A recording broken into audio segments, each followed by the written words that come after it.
The following podcast is a Dear Media production. Welcome back to Probably a Podcast for a very, very, very, very, very, very, very special episode. Dun, dun, dun, dun, dun, dun, dun, motherfucking dun. It's my wedding podcast, okay? Strap in. What I thought I would do is I'm going to give a little breakdown. I'm going to give my POV start to finish, and then you guys have asked me some questions, and I'm inclined to answer them. So let's start. So James and I, we actually had one of his dear friends' weddings 3 weeks before, and we decided that it wouldn't make sense for us to go to Italy. I think I've told you guys all of this before. Also, like, hi, welcome back from break. I think I've told you all of this before, but it's just been so long since we've sat down and podcasted together, guys. But basically, we had to go to Italy a long time before, not Italy, but Europe. A long time. By a long time, I mean 3.5 weeks, 4 weeks before the wedding, which is a long time considering we then did the wedding for a week and then we did the honeymoon for 3 weeks. When I was packing, so if you don't follow me on Instagram, that is fucking weird and crazy. Like, what are you doing? Go follow me on Instagram. But if you don't follow me on Instagram and you haven't seen that I've released a packing list PDF available for purchase on Etsy, it's iconic. I need you to know that, like, I had to bring out the big guns. I am the packing queen, and this method that I have, this packing list method, is amazing. Purchase it, very cheap price. It's really great, but even I was struggling because I was like, how do you pack up your life for the most important week of your life thus far? And then also look slay, look amazing. But I have this weird thing, and this is why I created that packing list PDF. I have this weird thing where I'm mortified to be the overpacker. I shouldn't care. But there's this sick high I get when people see me looking as fabulous as I look. And then they see me carrying this little suitcase, little carry-on suitcase with a little duffel on top. And they're like, where's the rest of it, sister? First of all, so sexist. Second of all, I don't have anything else because I'm a light packer. Yeah, that's right. I can put all this and that, and I'm fucking crushing it. So I just get a sick high. So there's one thing I would just like to mention throughout the entire wedding process. The entire week, the weekend we were there, the honeymoon, I was just mortified at how much luggage we had. I was really disturbed, really. I just knew I was going through those airports and people were looking at me and being like, yeah, of course that bitch has fucking 15 suitcases. We had so much luggage. At one point I was trying to brag a little bit and I was like, not us only having 4 check suitcases. And someone did humble me really quick and was like, 2 of those are trunks. 2 of those are dead ass trunks. And you also have 2 small carry-on suitcases and 2 duffels. So we were not packing light. And if you have ever been to Europe, you don't usually stay in the same place for a long time. So, just imagine schlepping all those suitcases up and down places. And I'm such a weird people pleaser. Every time the people at the hotel that worked at the hotels, because we had stayed at very nice hotels, of course, they were like, let us help. I was just disturbed. I was like, no. Look at my husband. He'll help. He's got huge muscles. I obviously never picked up the suitcases, but I was like, James will obviously help. And James was like, I will obviously tip them for help. And I was like, no. James will get some of these suitcases. Don't be crazy. He's obsessed. Look at him. Can't stop working out. So yeah, I did need a slight note that I wanted to crumble at how much luggage and suitcase we had, but we couldn't be helped. So we get to London. We go to his friend's wedding. It was amazing. Jake and Scarlett, it was so wonderful. It was in Sicily. And we go there. We have the best time ever. And then we're like, why would we go back to America? So we stay at his flat in London and we stay there for 2 weeks before our wedding. And that was basically, this is so funny to me. I packed so many outfits for London. I'm 2 weeks in London. Bitch, I didn't leave his flat. I stayed at his flat or his parents' house and we were just doing if you've ever planned a wedding or even been a part of the planning of your wedding, those last 3 weeks are the details. We're talking, you're cutting twine to tie onto welcome bags, the dumb, annoying shit that you really have to just do. And I don't maybe if I lived in America, I would hire someone on Thumbtack to help do that, or I would ask some of my friends to help me. But I just didn't have those resources in London / what else was I doing? I'm really proud of myself. I took a month off of work the month before my wedding, and then I took the month of my wedding off. So I took August and September off from work as far as Instagram ads and stuff. Now, one might say financially that wasn't the best decision, but mentally it was fantastic. It really helped me. I'm also I feel blessed to be in a position to be able to take that time off.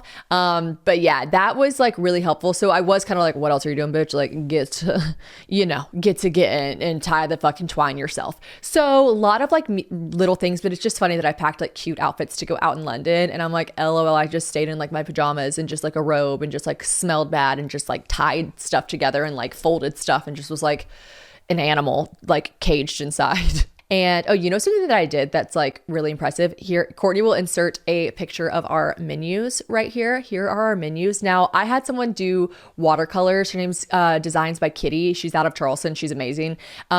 She hand painted our menus, and then we had them like copied a bunch. And then she also did our itineraries. But I wanted our menus. I had this like idea in my mind where they were like this rough, like natural edge, this like, natural paper cut, like it wasn't like crisp, like whatever. So I had to look up this method because they don't sell paper like that. You couldn't get it printed on like homemade paper, if that makes sense, because the printing machines don't work on paper like that. So I had to look up this method to hand cut these. It's like cutting rippings method to make the edges of paper look natural. I did 75 menus. Do you know that it took me, I did it at James' parents' house, and every time they'd come in, they were like, I cannot believe you're still doing that. Like, I literally have carpal tunnel. I've got to get better health insurance. I really did all that myself, like little details, which I'm so glad because they really mattered, and people kept commenting on them like throughout the wedding week. So anyways, I'll go back to my POV, but just that's one of the questions in here about like your details looked so intentional and so intricate, and like, they fucking were. All right. They were. And I did a lot of them myself, which I'm proud about. So we get to Italy. We decided to stay at Les Cernus, which was, it's a really bougie, really nice hotel. It was amazing. We stayed there for 3 days by ourselves. Then my parents got there. I don't know if I've said this part yet, but my parents were on a European cruise. My mom's a travel agent, and she was like running this cruise. We basically picked the day of our wedding, not because it's iconic and do you remember the 21st night of September, not because of just that, but because my parents really never leave the country. They're homebodies. They like to stay in their zip code. I get it. I love it for them. And why would you want to leave? They literally live in paradise, and they love each other, and they love their dog, and they don't want to leave. And I get that. Okay. But my mom was going on a like 15-day cruise with my dad. She was running the cruise, so not like a cruise director. Don't picture my mom like entertaining the cruise ship. It was like a corporate cruise, and my mom had booked all the corporate travel. So she was there as kind of like a liaison if anyone needed help with excursions or whatever. She's known for over a year that she was going on this cruise. So when I was talking about a year ago about my wedding date, she was like, well, your father and I, we can't do these dates and these dates because we'll be in Europe those dates. And I was like, you'll be in Europe and already adjusted to the time zone. What if we worked it around that cruise? So we literally picked our date so that my parents would already be in Europe, which is one, super thoughtful of me. And two, was really amazing because like, I just like don't want to, my parents are just like, they're just like not the people that want to go to Europe twice in 1 year. They just aren't. So that worked out great. The only thing I was worried about is I was like, y'all are going to be on a 15-day cruise and then have to like rally and come to my wedding. Like, y'all better be fucking ready to party. Okay. And my parents were like, Shannon, we raised you. We are born to party. I'm like, that's true. So anyways, we get there for 3 days by ourselves, enjoy the time. Honestly, it was great to just be boots on the ground to just like go back and forth, give all the stuff to the people we needed to give to. Honestly, we had to bring a lot of cash. Okay. All of our vendors were Italian. I don't know if it's an Italian thing because I know Americans do as well, but like Italian, they wanted cash. Okay. They wanted euros in hand, and they actually gave us a break on some of the costs. It like removed VAT and some of that stuff, like taxes and fees if we paid in cash. But it was a bit sketchy having to like travel with so much like euros. Like we had to give some to James' parents, some to us, some to his siblings, to like, because if you come over with a certain amount of cash, they like make you declare it. They probably think like, are you a drug lord? Like, what are you doing with all this cash? And so we were like, listen, we're each gonna have to divide this. We're gonna divvy this cash up. So we come over, we start getting to work, me and James, but also just kind of relaxing and enjoying ourselves by ourselves. And it was nice. It was lovely. And then my parents arrived a couple days early, truly just them. No one had come yet except for my parents and their friends, Christine and Joel, my parents' best friends. I grew up with Christine, like just the best people ever. So we spent a day with them, hanging out, whatever. And then the next day is when everyone came in on Thursday, mostly the Americans because they had to travel farther. So I told them to come a day before the welcome party so they could adjust to the time zone. And yeah, it was amazing. Like as people started trickling in, it really was this crazy phenomena. Like, and if you've had a destination wedding, you'll get it. It's just like so crazy. You're in Italy, having the time of your life in the most beautiful place in the world. And all of a sudden, all your favorite friends and family just start trickling in. And you're just like, how are we all here in Italy right now? Like, it's crazy. It's just so crazy. And it was so fun. Like, whenever I walked up the stairs at one point, and my two grandmas, my mom and my grandma, and then like my basically second mom, Jill, and her mom, Biddy, like when they were just like sitting there having like a casual glass of wine and eating spaghetti, and I walked up the stairs and I was like, hey, and they were like, oh, hi there. And I was like, what are you guys doing here? I mean, I literally fucking knew what they were doing there, but I was like, this is crazy. like seeing my sisters there, like my brother, like I just like get so emotional just thinking about it. Like it was just so amazing and so beautiful. And then you couple all of James' favorite people who I adore, and then all of my favorite people, and then they're in Italy together and they're all here together. It's just like, if you've been married, you get it. And everyone says this, like everyone messaged me this, like wait till you see both sides of your friends and families together. Like it's just bringing all of your favorite people together at once. It's just nuts. It just feels so crazy. And then that added, level of it being in Italy, it just blew me away. It blew me away. I didn't realize I would be so like emotional about it. And it was just amazing. So first night we'd keep it easy. We just had like pizza, whatever. The next day let's back it up for a second. I forgot about this. So Thursday was when everyone got there, and as emotional as I just explained, all those feelings were real. I don't know if those were playing a part / like all the stress of like planning your own wedding. And we did have 2 amazing planners that helped a lot, but they were just like boots on the ground planners kind of vibes. Like basically I had planned a large portion of this. And I will give all the credit to them. They were amazing. I need to look up their actual Instagram because they were just like truly wonderful. Val and Danielle, I love you. I couldn't do this without you. I'll look up their Instagram and give them a proper shout out. They were wonderful, but I had planned a ton of the wedding first and then reached out to them like, I need help with details. I need help with like communicating with the florist. I don't speak Italian. I need to do this. I need to do this. And they were like, we got you. And they were amazing. Like they actually work at Rada where we had our dinner, and they were like, I was like, do you have a wedding planner person who I could basically hire as like a wedding planner, but not a wedding planner? Cause I don't need a wedding planner. I've already done a lot. So I don't really want to pay a wedding planner a ton. And they're like, we do that. And I was like, you're iconic. Thank you. I need to give them a proper shout out on my podcast. So find them at Rada_Positano_wedding_events. Like they are just amazing. Danielle and Val, I love you. Thank you for everything. They were just wonderful. People always joke that like the Italians take off work at 2 p.m., but like not them. Like they were working hard and just like made sure that certain visions that I had not been able to execute yet, made sure that those came to life. So I just appreciate that. And if you are going the route that I went, which is basically planning your own wedding, do that. And I support you in it. And I love you, and like get a script for some anxiety medicine because I should have done that. But you should have a day of coordinator. And if you're doing something abroad, do not think you can do it alone. Like I really did. I got to a point where almost the whole wedding was planned, and I was like, not me literally planning this whole fucking thing myself. And then you get down to the nitty gritty parts and you're like, no, actually I need help. So, people like this exist. I think they're honestly just specifically for Positano, but people exist in this like field where you can find a planner who doesn't need to plan your entire wedding, but can help. And that may be something like a day of coordinator or whatever. So, ask for help where help is needed, because I definitely needed help and they were amazing. The most important thing to me on honestly any platform that I have, no matter what, is to be transparent with you guys. And I think you guys know that. And I'm going to be honest, I think I do a good job. So I feel like I've done a good job sharing not just the highs, but the lows. And if you guys have listened to this podcast at all, then I've had the highs and I've had the lows. Okay. So I do think I'm stronger and better for them. But regardless, they still happen and they still affect me and who I am. So the number one thing that I cannot suggest enough, talking about it, okay? Therapy. And you might think you don't need it, but I promise you, it'll make you feel so fulfilled after doing it. But I get it. It can be daunting, okay, trying to find a therapist. And I actually have a lot of friends who just gave up on the search because it took forever and they felt uncomfortable whenever therapy is supposed to be the exact opposite of that. But you got to find the right person for you, okay? That's the thing. It's such a personal preference. And I personally use Talkspace to find my therapist because it is exactly the tool that you need for finding the right professional for you. So it was convenient, I thought, to speak to them online, and I can make my therapy sessions from the place that I feel the most comfortable. To each their own, truly. But for me, I just really like my own home. I like being in my own space. It makes me feel more comfortable and already like that added element of safety.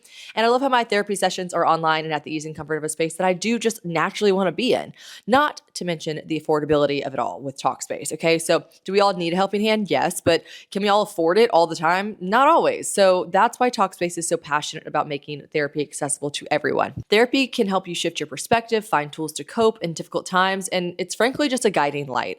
Talkspace can help with any specific challenges that you might be facing as well. It's the number one online therapy platform with licensed therapists in over 40 specialties, including anxiety, depression, substance abuse, relationship issues, and so much more. Okay. And as a listener of this podcast, You'll get $80 off your first month with Talkspace when you go to Talkspace.com/probably and you enter promo code SPACE80. To match with the licensed therapist today, just go to Talkspace.com/probably and enter promo code SPACE80 to get $80 off your first month. And that is Talkspace.com/probably, promo code SPACE80. Thursday is the day everyone gets there. We have pizza, whatever. The next day is the welcome party. So we didn't do a rehearsal dinner since we had a smaller guest list of 64 people is the total number we ended up having. We were like, why would we have a rehearsal dinner? Also, rehearsal dinners are allegedly a very American thing. So the British people would have been like, this is weird that we're having a sit-down dinner right before we have a sit-down dinner tomorrow. So because we were having a seated dinner the next day with all the same people, and I wouldn't have selected certain people from that 64 group to just go to the rehearsal dinner. It was just like, let's just have a big fun welcome party. So the Thursday we go to sleep. We have to wake up in the morning for a like 8 a.m. video shoot with our videographers to do some like BTS stuff before in the morning. And so we were going to bed early. We were just like, everything was good. I laid my little head down to sleep. James did. We were just so happy. We had seen everyone come in. And I closed my eyes and I felt a little funny, but I didn't really know how to peg it. Like maybe just like I wasn't super sleepy. But then I was like, yeah, you are. You're so sleepy. You're so sleepy. So I like laid my head down. I think I slept for 20 minutes before this happened. I feel like I was like a nap. Like I think I fell asleep for 20 minutes. I opened my eyes and I have like, I do not know how to explain this. And if you listen to the podcast episode, whenever I was at my Greenville show and I had a panic attack, I don't know how to put into words the feeling of a panic attack, but if you've ever had a panic attack or an anxiety attack, I don't know if the two words are interchangeable, but like maybe someone would be like, they're not the same. I don't know. But like, I had one of those again, and there's no way to explain it other than just like I knew it was happening again because that's what happened in Greenville, and it was the exact same feeling, except for like spoiler alert and plot twist, I didn't have a Celsius. I actually don't think I had any caffeine that day, like other than maybe a coffee in the morning. Like you guys, it was so awful. If you experience these things, then you know. And then I also had this realization where I was like, wait, what the fuck? Do I get these now? Is this a thing that happens to me now? James was so great. Like, honestly, I was just like, I woke up in a sheer panic. Basically, I could reiterate everything I said from the last podcast episode where Courtney was my James in that moment. I was like, I don't know what to do, but I did tell James, I was like, it's happening again. That time that I was in Greenville, it's happening again. I'm having that. And he was like, he didn't even say like, but why? You didn't have a Celsius. I was like, but I didn't have a Celsius. I haven't had anything. Nothing's wrong. He's like, calm down, take a deep breath. He was like, this is your body reacting to all the stress you've been under. Like, it's finally just come to a head. But I was like, but I'm not stressed. I'm not stressed about anything. Like, I'm excited. I couldn't pinpoint it. It was the same in Greenville. Like, I wasn't nervous before I went on stage. I went on stage a million times before that. Like, wasn't like anxious about anything. Like, it really must just be my body's reaction to like extreme amounts of just like built up stress or something. I don't know, but I was really frustrated because I couldn't pinpoint why. And he was like, why do you feel this way? And I was like, I don't know.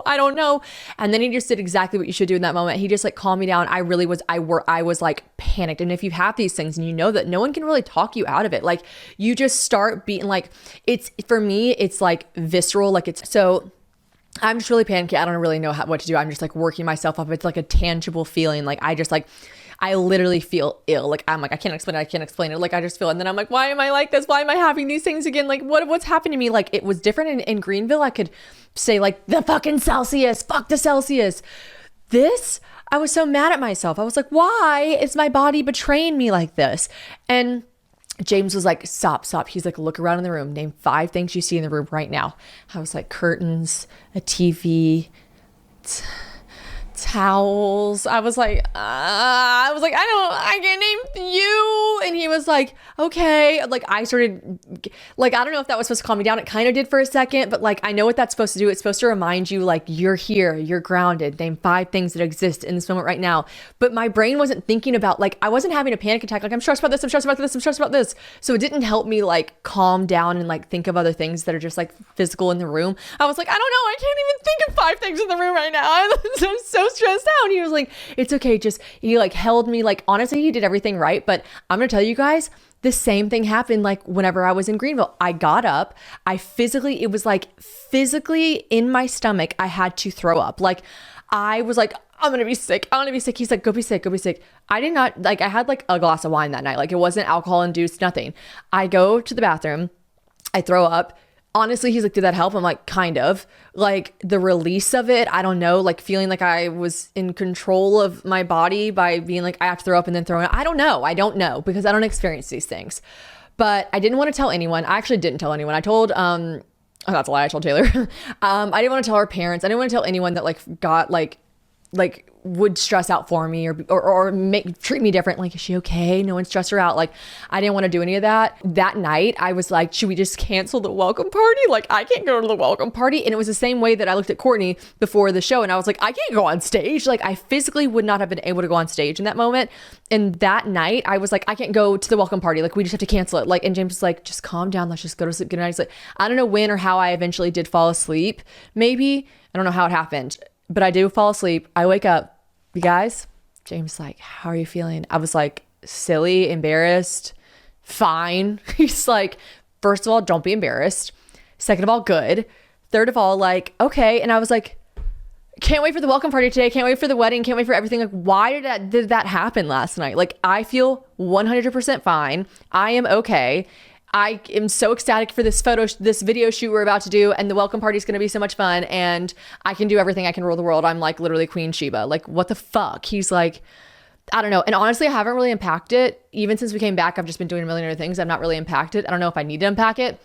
I don't know. I guess I'm unpacking it with you guys right here, right now. Okay. But basically, I don't know. I don't really know why that happened. James is like, I think it's your body having like a physical reaction to just like a lot of like responsibility and stress and all these things. Like, and it's okay. Like, it's fine. But I was like, oh, now I'm just like nervous. Like, I thought with the Greenville thing, like, cool, we'll never have a Celsius again.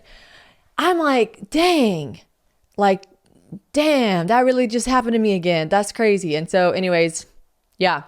That was nuts. And the next morning I felt fine and everything went swimmingly after that. But I will say, James and I had planned to not sleep together the night before the wedding to like keep tradition. Like, I like that tradition. I think it's fun.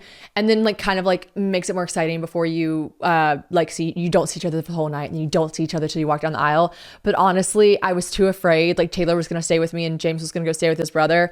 But I was just too afraid. Not that I don't trust Taylor if I was having a panic attack, but I just needed James like safety in that moment. His like I was just like, I know that I will feel better if I sleep next to him. And if I wake up and it happens again, he'll know what to do. And I just like, I'm gonna sleep with that man before the night before the wedding. Plus we're legally married. So that's quite all right.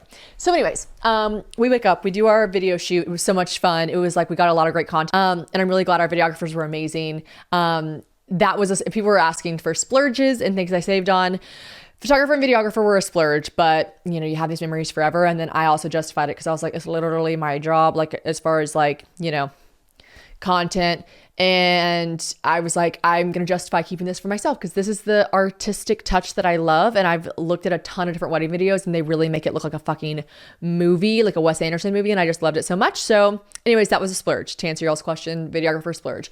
But gosh, they like do these videos with you before the actual wedding. So they have these like fun like moments to splice in with the actual wedding. It was amazing. I love the video so much. So anyways, we did that. And then Friday came the welcome party. Now, let me tell you what happened. And I've talked about this a little bit on my Instagram, but basically this huge whoopsie poopsie happened with the weather, and the weather was perfect when we were in Positano, thank God, because it was scheduled to rain. Someone did message me the weather report like right before showing me that it was raining, and I was like, LOL, why would you send that to the bride? But the weather cleared up and it was fine, just like I knew it would. But I really was like, if it rains on my wedding day, it rains. And I didn't want to say that too much because I didn't want to like manifest rain, but I really meant it when I was like, if it fucking rains, it rains. So what? We'll all be in Italy together. Who cares? So anyways, the thing that happened wrong was there was some bad weather the like 2 weeks before we got to Positano that like damaged the Positano pier. Now, Positano itself is a small city in Italy. Like, it's pretty small, iconic, but tiny. And so there's one pier in, one pier out, right? And it was damaged to the point that no private like ferries could come in, only the ferries that like are owned by Positano City and go in and out to go to Capri and stuff like that. So we had rented, probably 5 months earlier, we had rented this giant ferry to take everyone to the welcome party that was on a different island in Priano. And it was going to be this iconic moment where all the guests get picked up. It was a white party. Everyone was in white.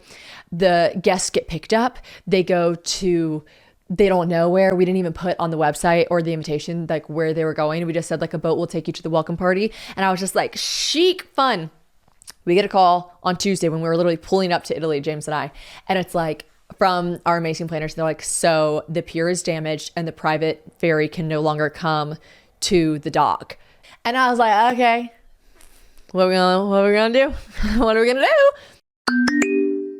Guys, the days are shorter and my to-do list, unfortunately, has remained the same. It's still long. And one thing about it getting darker earlier is I truly just genuinely start thinking about dinner earlier, okay? But I also feel like once it's dark, I need to be like sitting down and eating dinner. That's obviously not true because it gets dark at 4 p.m. But like all that's to be said is I'm just not really preparing the way I should. But I don't have to go to the grocery store or do any of that whenever I have Factor. And here's the thing about me. I'm the girl that doesn't have time to like grab food and cook it all the time, but insists that she eats amazingly delicious food that tastes homemade. All right. So I've been using Factor to get fresh, never frozen, ready to eat meals delivered right to my door. And I am in my like wifey era. You know what I mean? Like I'm cooking, but there are just times when I can't be asked. So, I mean, in legit less than 2 minutes, they are heated up and ready to devour. And here's the thing, honestly, no matter what your lifestyle is, Factor has the meals to help you live it to the fullest. They've got everything. They really do. They've got keto, they've got calorie smart, vegan, and veggie for bulking season, baby. Now, the good thing about these meals is they're prepared by chefs and approved by dietitians. Each meal has all the ingredients that you need to feel satisfied all day long because you're eating good. You're eating clean, healthy food. And not only is Factor cheaper than takeout from restaurants, it's restaurant quality. So one of my favorite things about Factor's chef prepared meals is that they actually show you who the chef is that prepared the meals. I think it's really cool. There's like a photo, a bio about them, etc. So it just makes you feel like the chef came to your house to make it. It just feels really bougie. Also, sometimes I just like take it out of the packaging and put it on a plate. And then I'm just like, this is homemade. Okay. My brain believes me. So they've got great add-ons as well for snacks like quick bites, smoothies, juices, a ton more. You can also add protein to a vegan or veggie dish if you want to switch it up. Like the options really are endless. Like you're never, ever, ever going to get bored. They also have a lot of like comfort food. I feel like once it gets colder outside too, I just like want comfort food that's really well done. And they have that, like a shrimp and grits option. It's just really yummy. And Factor is making it so easy to eat in and eat clean for less. So they have some seriously good breakfast options too. If you're rushing in the morning, just need some fast food quickly that you know is good for you. And you guys already know that I hooked it up with the discount code for you guys. So just head to factormeals.com/probably50 and use code probably50 to get 50% off your first box and 20% off your next month. That is code probably50 at factormeals.com/probably50 to get 50% off your first box plus 20% off your next month while your subscription is active. Factormeals.com/probably50. And my planners were like, we're already on it. We already have a backup plan. Picture this. You land in Italy. You traveled far. Even people from Europe. It's an international flight. You know what I mean? It's 2.5 hours, 3 hours, whatever, but it's still a long flight. And you're excited to be in Italy. And then you land in Italy, and then you have an hour-and-a-half drive into Positano. That's the worst part about going to Positano. You have to fly to Naples, and you have to like either take a ferry in, or most people would take a car in, and it's an hour-and-a-half windy road. Like people were like, "Did you feel guilty about anything for your guests?" I'm like, probably that part, but like you can't help it. That's how you get to Positano. So picture this: you land in Naples, an overnight flight if you came from America. You get in this car, in this like whatever car from the airport. You travel windy road for an hour and a half. You get to Positano. Beautiful. You ready for the backup plan? The backup plan, because of the ferries didn't work. We're going to get 14 minivans and take people. So the trip by water, the like fabulous like moment by water, everyone gets on this ferry and they go there 15 minutes by water. By car, 45 minutes. I was like, oh no. I was like, no. I was never a bridezilla. Actually, I even handled this situation really good. This is probably another reason that added to my stress that I had the panic attack. But I never was a bridezilla, but I was just like, oh, no, we're not doing that. That's not chic. That is not chic. That is not my vision. My guests will not be piled into minivans and taken to my welcome party 45 minutes away. That is not the vibe. Okay? That is absolutely not what's happening. So I was just like, no, we're not doing that. What's the other option?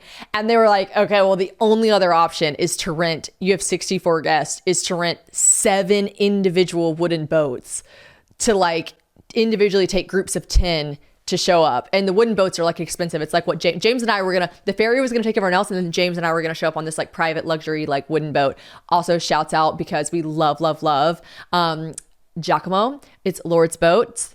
It's in Positano. He's amazing. And he helped facilitate these private boats. I was like, one more thing, splurge. Like what is one thing I wrote down? Someone said, what was your, I don't care about the budget item. I have two, but one of those was the bill. I was like, whatever it cost, like, and I didn't want to say that because I'm trying to be better about like not like showing your hands, like not looking desperate but our planners wouldn't have done us dirty like that. Like I was like, what does it cost? And she was like, this much more. And I was like, do it, just charge it. And she was like, okay. And that was like a unforeseen cost. Okay. And James was like, yeah. And I looked at him, what are we supposed to do, babe? I said, the ferry can't come. It like literally legally cannot come any longer. The wedding's in 3 days. We are not putting our guests in fucking minivans. And he was like, yeah, it wasn't even like I have gone to weddings abroad where, you know, you're all in Sprinter vans, like Anna Grace's beautiful wedding. That's chic. That happens. That of course is a part of weddings, like groups being escorted via, you know, chic charter buses, shuttle buses, whatever. Minivans. They were going to get 14 minivans. No, not up in here. So I was like, we'll get the individual boats. Okay. It ended up being the fucking chicest, coolest, most James Bond shit ever. Now, it's not one of those moments where I'm like, oh my God, can you believe I got it for so much cheaper? And it ended up being so much cooler. No, it was a lot more expensive. So it makes sense that it was cooler. Like what we had originally planned for was a lot cheaper and would have been a lot less cool. But I will say the unforeseen cost, while annoying, I was like, I can't picture it without that. And then when James and I got on our boat, so everyone was so cute. We were like up on the balcony because our balcony of the hotel looked out to the pier. And we could see, it would just look like a sea of little white ants. Like everyone was dressed in white. So we could see where like our people were. And they were all dressed in white. And then we could see them getting on their boats. And everyone just looked so happy. And we were just like, oh, and we were just like watching them. And I was just like, this is so cute.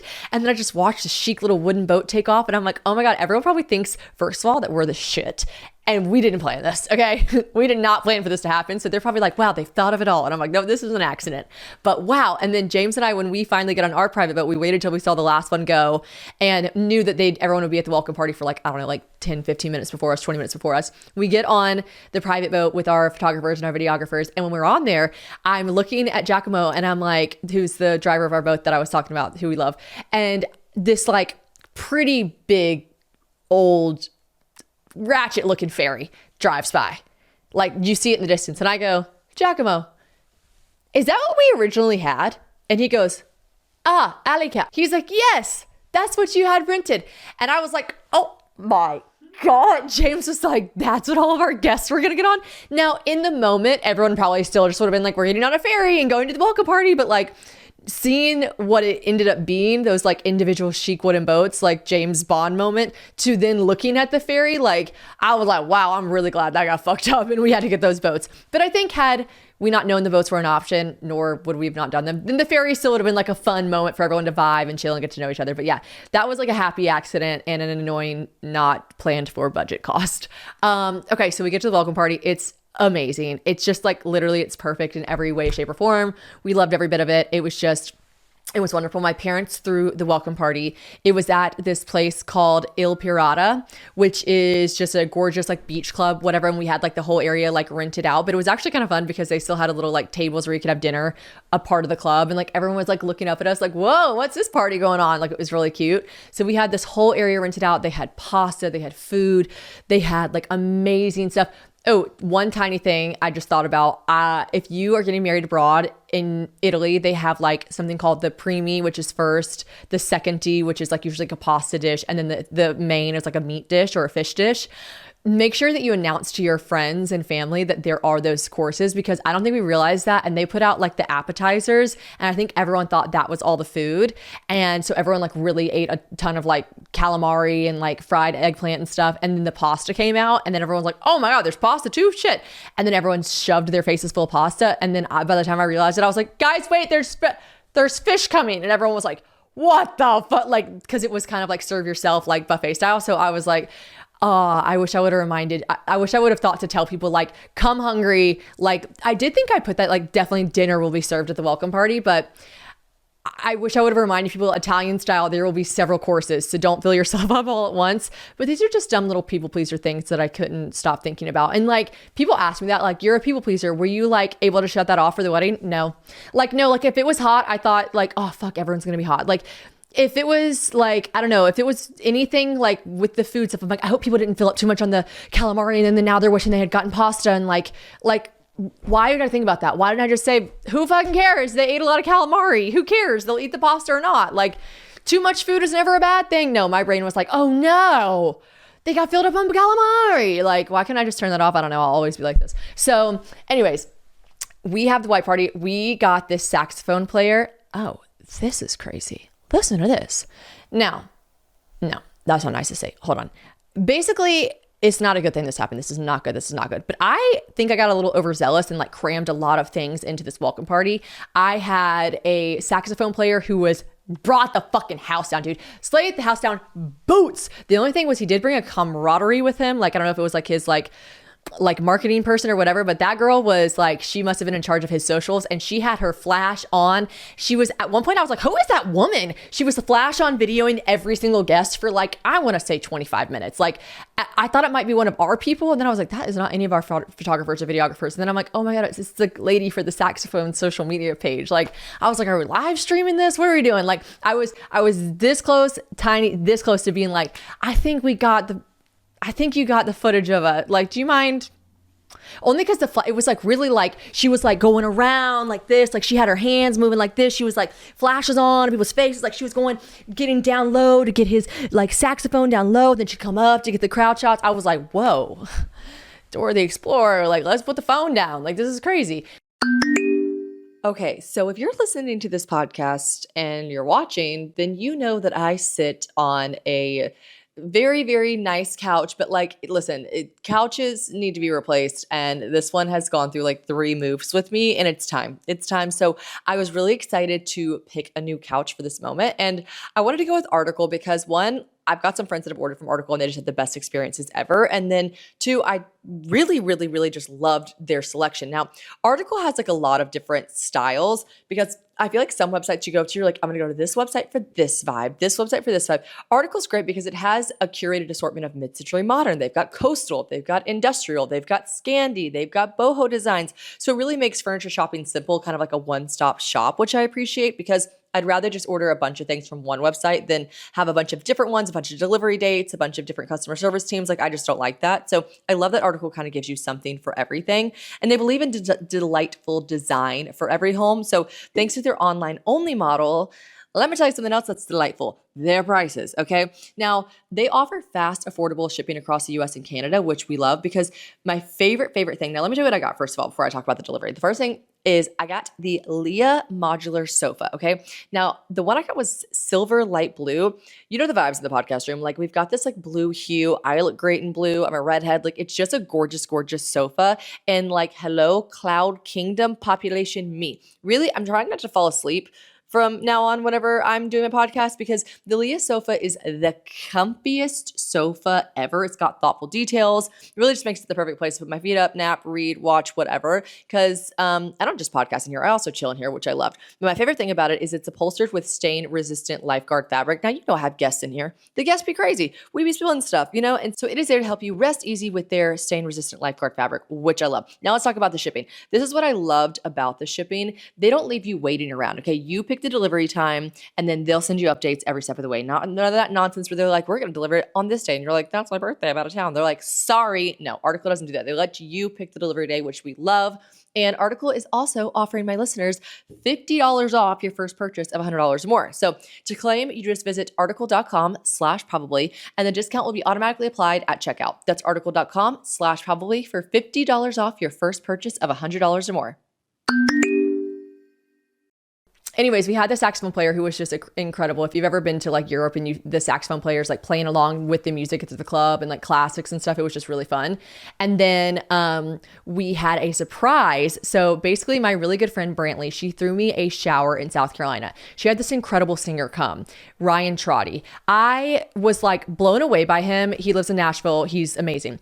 I was blown away, one, at just like his demeanor. Like, he's just chill. Like, he's just a chill, cool dude. Like, I lived in Nashville for a long time. You can find a lot of people who are like, and this is about, and welcome to, like, it's just too much. Like, dude, like, you have an incredible voice, just sing. Like, he was not like that at all. He was so relaxed, so chill. Just look like you're supposed to be there. You know what I mean? Just a dude that's like, I know what I'm doing and I know I'm talented and I don't have to like do any other weird shit otherwise. So like, I don't know. I just felt like he was a G. I was just like, love that about you.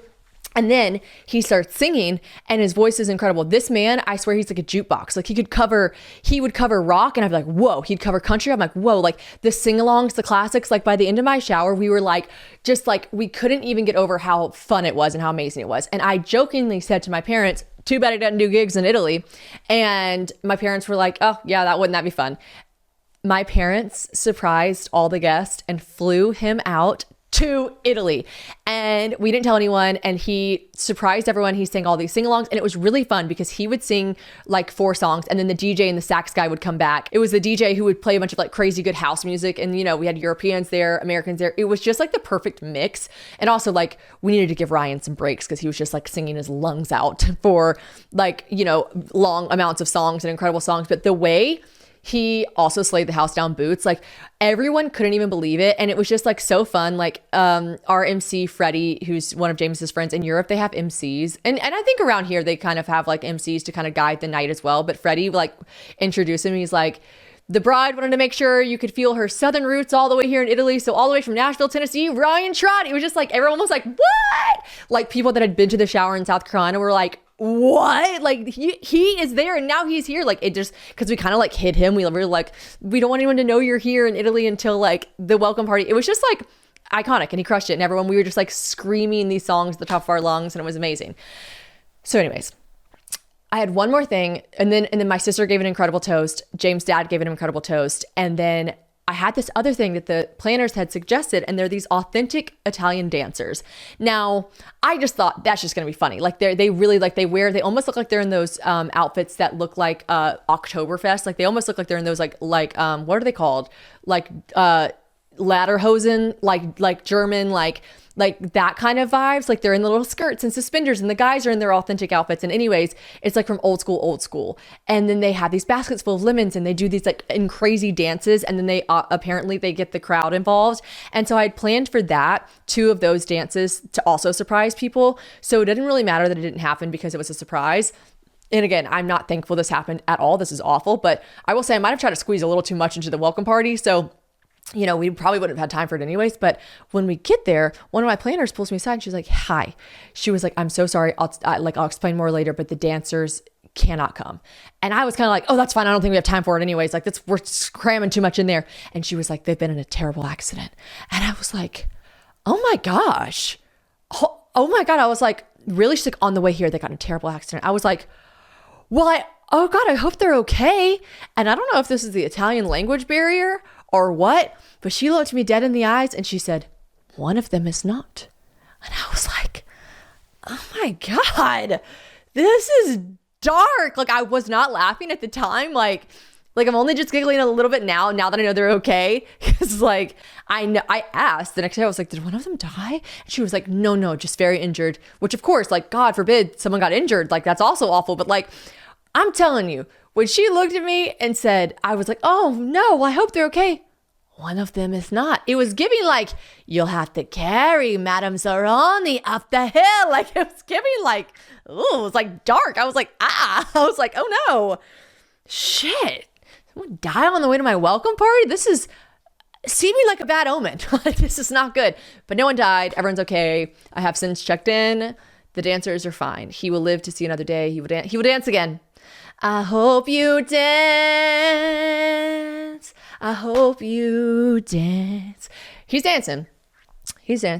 So yeah, the welcome party was a smash hit. Then everyone got their little tootsies back on the boat. There was no rhyme or reason for the boat. It was kind of just like get 10 people on. We kind of encouraged like random partnering of people on the boat so that people could get to know each other and stuff from Europe and America. And then when we went back, the party ended at like 10:30. It was like the perfect amount of time. I mean, Aperol spritz aplenty. Oh, this is where I gave everyone their welcome baskets. And it was like a custom welcome basket. The girls got hats with their names on it. Like the couples, or if you were a single person, or if you were a couple, you got your last name on a big beach basket. And then you got a hat if you were a girl with your name on the hat. Because I wanted stuff, I didn't want welcome baskets. I've like been to welcome parties before where they've given like, or to weddings before where they give like really sweet stuff, but it's like authentic to the region or whatever. But then you're like, how the fuck am I going to take this like bottle of olive oil home? Like, that is so nice and probably so expensive, but I don't have room for the pasta in my carry-on. Like, it's just like, I wanted stuff that was easy to take back and slash, didn't really care if people did or didn't leave them. I just wanted people to have something to use the whole time they were in Italy, because Positano is very beach vibes. Like, people were going to be at the pool, at the beach the whole time. And so I wanted people to have something they could use while they were there. So, and I'd kind of told people like, don't bring a beach bag. So anyways, and then I had the itinerary in there, and then I had cigars. We had cigars made with our like monogram, our custom monogram on it, which was really cute. What else did we have in the welcome bags? Oh, Minted, shouts out Minted, did incredible. They made custom stationery for every person. It was like custom stationery for that person, their name on it, with like this gorgeous like Aperol spritz color. It was just amazing. And then oh, there was allegedly, I got this question in my thing, and then I've talked to Claudia about it since then, and Lucio, my officiant. It's so funny. The drama with Claudia's basket, there's no drama. I made those baskets like far in advance, and by the time Claudia and Margot and Jackie and them told me that they couldn't come, I was like, oh, no worries. I will like just... like in my head, I was like, oh yeah, I'll either ship those baskets to them so they get their items, or I'll just tell my planners to pull those. And I forgot to do all that because like, that wasn't on the top of my mind. And then when we got there, funny enough, there was only those baskets were like displayed in the front. I was like, well, that is ironic. Okay. Those people aren't here. But anyways, thank God I didn't tell my mom, because my mom would have been like, you were absolutely, because one of my mom's friends, shouts out to Amy Kitchens, she also wasn't able to come to the wedding, and I had a basket made for her. And my mom was like, I'm bringing her basket back, which is really sweet. But I was like, what? Like, leave the basket. And my mom was like, absolutely not. Because they were big beach baskets. She was like, I'm taking it back. So yeah, I remember for a split second being like, should I have those shipped back? And then I was like, absolutely. And I looked at her, my girl, I was like, throw these away. And she was like on it. Okay. So anyways, the welcome party was amazing. We go to sleep. We wake up. James and I go to sleep that night together in the same room. We wake up. This was a question. I got a lot of questions about like, what was your getting ready process like? And like, when did your bridesmaids come? And I'm speaking from personal experience. Okay. This is a personal opinion that I have, and it's my opinion. What's that fucking, what is it? That's my opinion!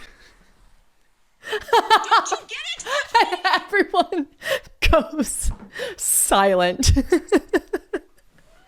It's such an iconic scene. Okay, so that's my opinion. This is my opinion.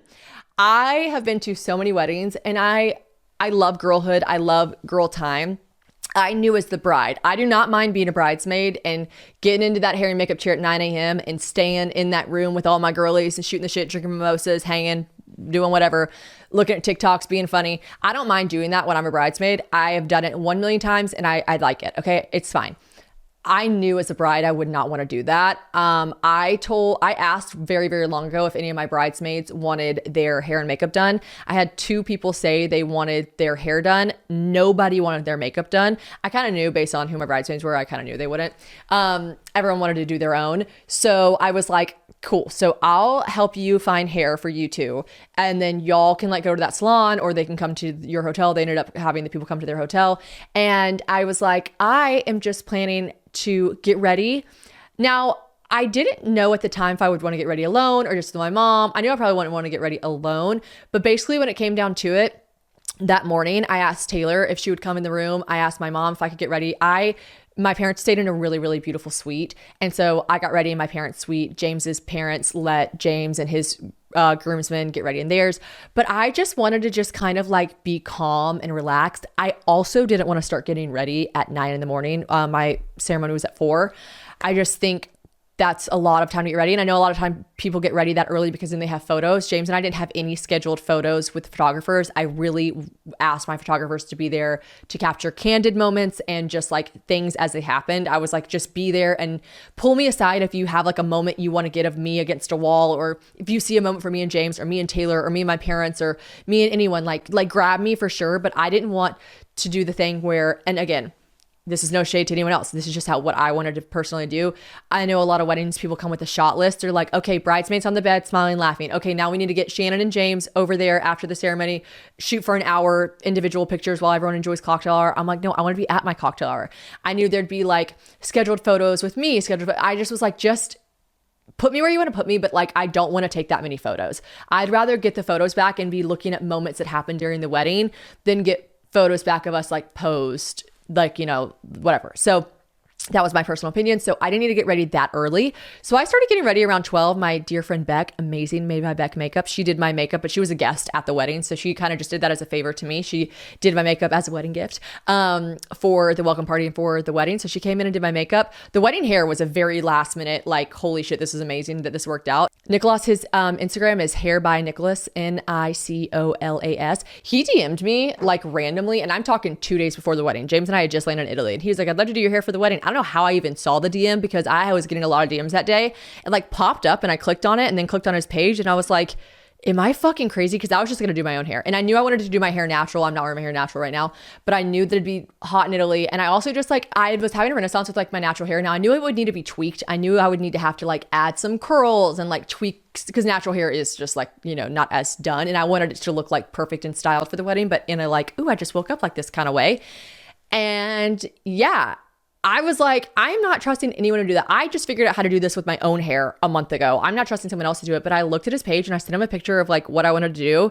And then he was like, I do that all the time. And he sent me back a picture of someone he had done that on. And I was kind of just like, I trust him, but I'm going to like, if I hate it, I'll just wash my hair. Like, cause I don't have the ceremony till 4. So I was like, okay. When I tell you, this man, he is so talented. Like, he took my hair and he did use some of my clip-ins as well.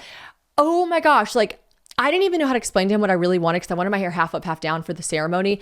But I was like, not half up, half down. Like, I want it to look like curlies, but when it's still up, like not slicked back. He like pulled the image out of my brain and did it to my head. Like, he was incredible. And then he stayed the whole day. He stayed the whole day and he did my hair changed for the dinner, which was like all the way down after the ceremony, which was so nice. And then he changed my hair for the reception. Now these changes took like 10 minutes. He was so quick. Because another thing I did, I didn't want to spend too much time on my changing out from different outfits and different hair or whatever. And he was so fast. It was just incredible. Like, it was incredible. Oh, I do have this like one random rogue regret. Okay, you know, whenever you get a new show that you're obsessed with, I always tell you guys what shows I'm obsessed with, and it's binge worthy and you just can't stop watching it, or maybe like a song that you can't stop listening to. So I got to share it. This is how I feel about my phone company. Okay. This is what it feels like when you discover that Mint Mobile offers premium wireless for $15 a month. When you purchase a 3-month plan, it's such an awesome deal that there's just one, no way I can keep it to myself. Like, I'm not going to keep it from you guys. And 2, you almost can't believe it, but it actually is true. Like, this is literally my phone company and James' phone company, and it's $15 a month. So let's talk about how every other company is not that affordable. Like, I cringe thinking of what I used to spend on my phone bill. And then actually, funny enough, before I even did this ad for my podcast, James was talking to me about Mint Mobile. He's had it for a while. He loves it. He's like, yeah, it's an incredible service. I don't know why I was like, yeah, but do you get good service? He's like, yes, everywhere. I'm like, what? This is amazing. And that is because they are on the nation's largest 5G network, okay? Now, friends don't let friends overpay for wireless. So you guys need to say bye-bye to your overpriced wireless plan and switch to Mint Mobile with us. They're here to rescue you with, like I said, $15 a month is where the wireless plans start. That's just crazy. And here's a big kicker. You can use your own phone with any Mint Mobile plan. Bring your phone number. That was a big kicker for me. Like, I really should stop admitting this, but like, I've had the same phone number since 7th grade. And I just love it. I'm like emotionally attached to it. You can bring your phone number along, okay? Along with your existing contacts, all of it. Ditch these overpriced wireless services with Mint Mobile's deal and go ahead and get yourself 3 months of premium wireless service for $15 a month. I just can't stop saying $15 a month because that's just insane. So to get this new customer offer and your new 3-month premium wireless plan for $15 a month, just go to mintmobile.com/probably. That's mintmobile.com/probably. Cut your wireless bill to $15 a month at mintmobile.com/probably. $45 upfront payment required, equivalent to $15 a month. New customers on first 3-month plan only. Speed slower above 40 gigabytes on unlimited plan. Additional taxes, fees, and restrictions apply. See Mint Mobile for details. I had the sleeves to my dress, and right after the ceremony, we were really hot, and I'll get to that part in a second, but we were really hot, and I was like, I need to take these sleeves off for a second and unzip my dress, which I did to like breathe and cool off, and then I never put the sleeves back on. And I actually fucking loved the lace intricate detailed sleeves of my dress, and I like would have loved to have them on during the dinner, and actually just kept them on the whole time. It just really bothers me. I'm like, fucking shit, why did I take those sleeves off? So I get ready for the wedding. It's just me, Taylor, my mom. it's amazing. Like it's so calm. It's so chill. I'm like writing my vows. I'd already written my vows. I was like writing them on paper from my phone. I'm literally just like drinking a glass of champagne, chilling, getting my makeup done by like one of my friends who's done my makeup a million times. So it's just super chill. Nicholas has already done my hair. I'm just sitting there. Like it is literally just wonderful. Okay. And then like low energy, low stress, like chilling. My mom did keep trying to fucking feed me ham. She ordered all this charcuterie, not cheese though, just like meat. She ordered all this meat to the room, and like I wasn't hungry, but also like she was like, you need to eat. But I had breakfast, and I was just like, I'll eat at dinner. And she was like, you need to eat. And I was like, okay, she's probably got a point. Like moms are right. Like I need to eat. But then I was like, order some french fries or something. She ordered all these like cold cuts. I was like, I don't want that. She was like, come on, eat something. And I was like, I actually can't eat that cold ham. I don't want that. Like, I don't like it. And I'm actually not a picky eater. Like, I'll eat anything. Maybe that's why my mom went rogue. Like, give me the cold cuts. Like, I eat literally everything.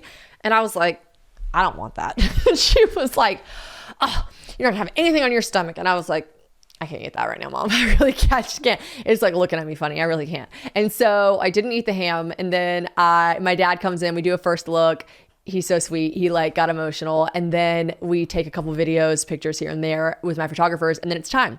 Now, let's talk about the venue. The venue was at the Hotel Marinconto. It's amazing. They have a terrace. It's gorgeous.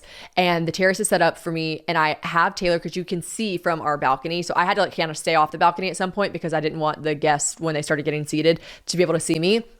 And I told Taylor, I said, go out there because the only thing that I really could not pinpoint with getting married abroad, I could not pinpoint the florist. Like we kept getting lost in translation.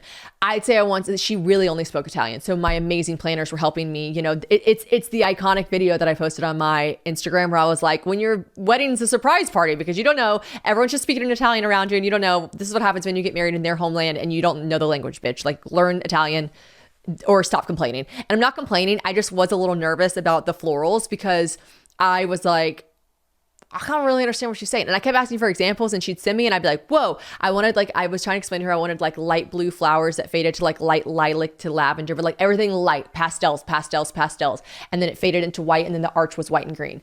And then she sent me a picture and it was like this color, like bright blue. And I was like, no, not that. And I was like, ugh, that's really bright. And she was like, that's not what it looks like. It's just the lighting. But then I was like, not that I don't believe her, but like, does she know what I'm saying? Like which is like, okay. And here, this is a very exciting part of the story. Okay. From Jump Street, if you Google Hotel Marinconto wedding, all the weddings basically look the same because they just like pay for a package that is offered for Hotel Marinconto. I brought a lot of outside vendors in, which was really cool. I had never seen it done before at Hotel Marinconto. Like if you have a wedding at Hotel Marinconto on the terrace, they will give you like a PDF file and they'll be like, this is included. You can include flowers. You can include this. You can include officiant. You can include whatever you want, like 2 tables. And then here you go. I was like, I want to use your terrace. I want to rent your terrace. I'm going to have everything else brought in outside because I had looked at the photos and they weren't my favorite. So I was like, we're going to up the ante a little bit. Okay. Which costs more, of course. So, but I was like, we're going to bring in these outside florists and people that I had pulled in, strings quartet from a different place. I'm like, cool. So we do that. And so I had asked forever and ever ago. I had said, I want the aisle to be mirrored. I want it to be a reflective aisle. Now there's a photo, like you can literally Google like mirrored aisle wedding. You'll see a ton. Tia Booth had one at her wedding. I had already told my florist I want one. I went to Tia's wedding whenever it was. And I was like, this is what I'm talking about. This is what I'm saying. It was like gorgeous, like lifted aisle, like, so, just like chic as fuck. Like, so nice, reflective, boom, boom, boom. Like looks like you're walking on water. I was like, love. I'm like, can you execute this? The florist tells my people, yes, I've done that before. I'm like, really? Do you have a picture of it? Shows me a picture. I'm like, it's a much bigger wedding, which I can tell a much, much bigger budget. So I was like, that's kind of what I wanted, but kind of also not. And also that is at a different area. I just like could not tell. I could not tell what any of this was going to look like, but I was dead set on having a reflective mirrored aisle. I was like, that is in my vision. I've never seen it at the Hotel Marinconto before. Everyone just has this like red carpet rolled out. I don't like that. I don't want it to just be the terracotta, even though the terracotta terrace is gorgeous. I was like, I want the reflective mirrored aisle. Now I was never a bridezilla, but I was very specific that I wanted that. Okay.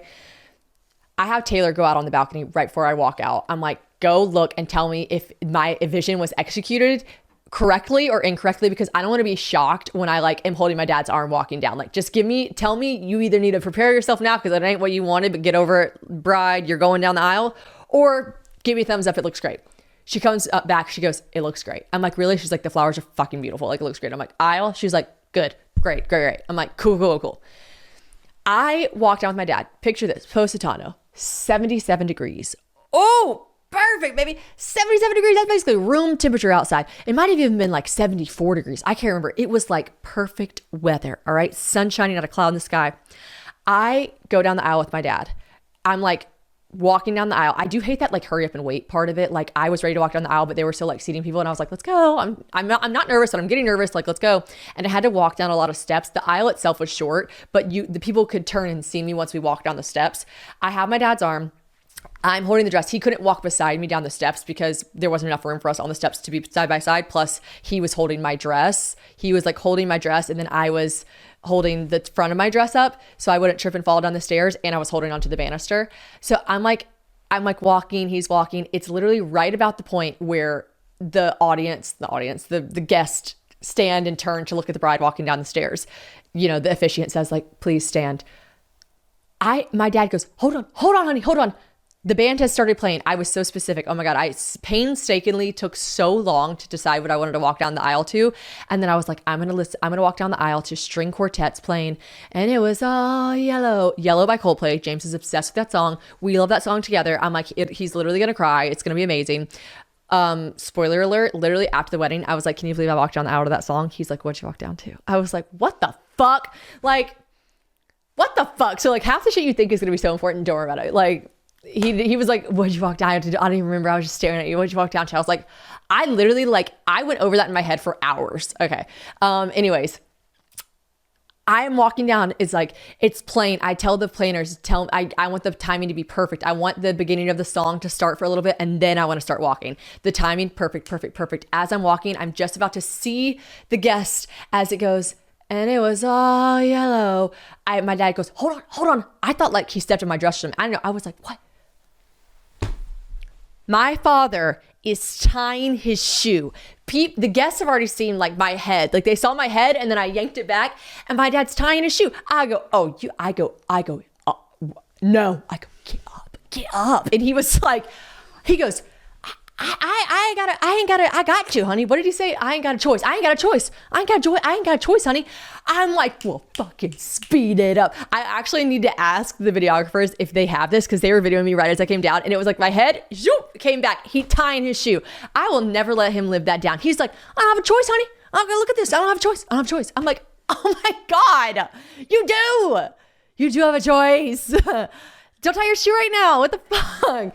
Like, it is the most, like, I don't even know how to explain it. Like, it's the most Vic Ford. We always say this about my dad, and I say this about James too. Like, my dad can never, he's always on time places, but like, he is the last one in the car because he's always tinkering. We call him Mr. Tinker. My mom's always like, Mr. Tinker. He's always tinkering. Like, we will literally be in the car. It was when we were younger, we'd be like going to church, and my mom, he'd be like rushing us, and then we'd be in the car and be like, where's dad? And my dad would be like, I'm turning all the lights off in the house. I'm checking the tire pressure. We're like, what the fuck? He's like, Brandy needed extra this. I'm like, you're tinkering. You're tinkering, like fixing a lug nut. Like, why are you always tinkering at the last minute?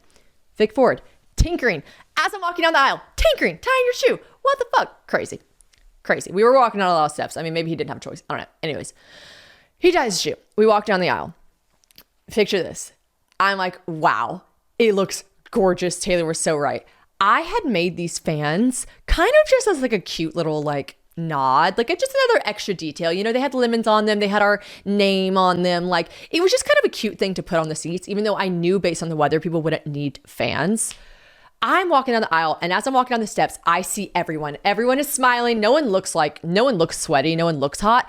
Everyone is going like this. Everyone. I mean, everyone has their fan. Everyone. Fan. And as I'm walking, that's all I see. I just see fans. And I thought, did my videographers tell them to do that? Like, to like have motion, because my videographers are cool like that. So I thought maybe I was like, that is so funny. My dad and I step onto the terrace, the aisle. This rush of heat that I cannot explain. This literal feels like something is pumping heat at you, goes, hits me. I realize in that moment, I go, oh, I fucked up. That reflective aisle was reflecting because there wasn't a cloud in the sky. Beautiful, no cloud in the sky. It was not hot. Like outside was not hot. No one felt hot. It wasn't hot. But that aisle was radiating and reflecting the sun back on, you know, those like things that people hold to tan themselves? Like you're holding those to like get the sun to go on you. You know, those things people put in their cars to like reflect the sun? That is what I made my aisle. And yeah, that is so fucking stupid. I walked down the aisle and I was like, oh, heat, just like pouring on you that you knew was coming from that aisle. And you know, I only had 64 people. So everyone is sitting very close to that aisle. I was like, oh, I fucked that up.